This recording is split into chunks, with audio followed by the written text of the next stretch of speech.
Aujourd'hui à Saint-Symphorien-sur-Coise, c'est la cérémonie du 8 mai et avec une attention particulière car on a rendu un hommage à Joseph Besson, résistant pelot qui a organisé la résistance dans les monts du Lyonnais. On se rend compte que 79 ans après l'armistice, il faut encore se souvenir. La meilleure façon de se souvenir, c'est de ne pas oublier ceux qui ont combattu et ceux qui ont résisté. Donc il était logique, en ce 80e anniversaire de la Libération, de rendre hommage à Joseph Besson. Cette cérémonie s'est déroulée en 2 temps, avec une cérémonie au Monument aux Morts et l'inauguration d'une plaque à l'attention de Joseph Besson. On a inauguré cette plaque sur la place de la Bouterie, là où le père de Joseph avait son atelier de maroquinerie. Joseph Besson est celui qui a créé la résistance.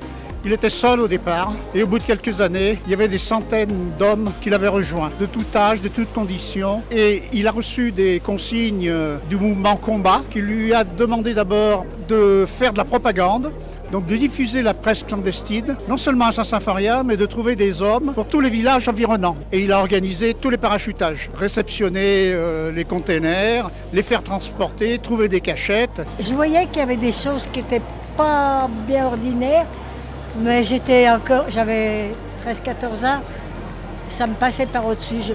Ce que mon père avait dit, c'était parole d'évangile, alors je n'insistais pas. Je me demande même si ma mère était au courant. Une des caractéristiques de cette résistance, si vous voulez, c'est que c'était une résistance régionale de l'ensemble des monts du Lyonnais. Il y a aussi dans cette histoire de la résistance dans la région un aspect solidarité et communauté de tous les monts du Lyonnais. Parmi les jeunes qui sont morts en 1944, dont on a égrené le nom tout à l'heure au Monument aux Morts, beaucoup n'étaient pas originaires de Saint-Symphorien, ils étaient originaires de Saint-Martin, de Grézieux.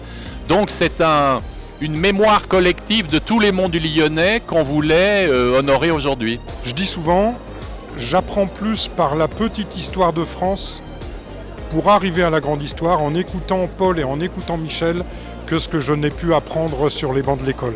C'est vraiment très important pour l'ensemble de la population que de pouvoir replacer ça dans le contexte et de s'imprégner de cette histoire de France qui fait qu'on est libre aujourd'hui. Je suis étonnée de voir tous ces jeunes qui, malgré tout, sont contents d'être là. J'appréhendais beaucoup et je suis enchantée, finalement, que quand on passera dans le coin, on se souviendra de lui. Les pelots ont répondu présent pour cette cérémonie car l'histoire contemporaine nous montre que la liberté est toujours fragile et c'est dans des cérémonies comme celle-là qu'on se rend compte que rien n'est jamais acquis, qu'il faut se souvenir pour garantir notre liberté.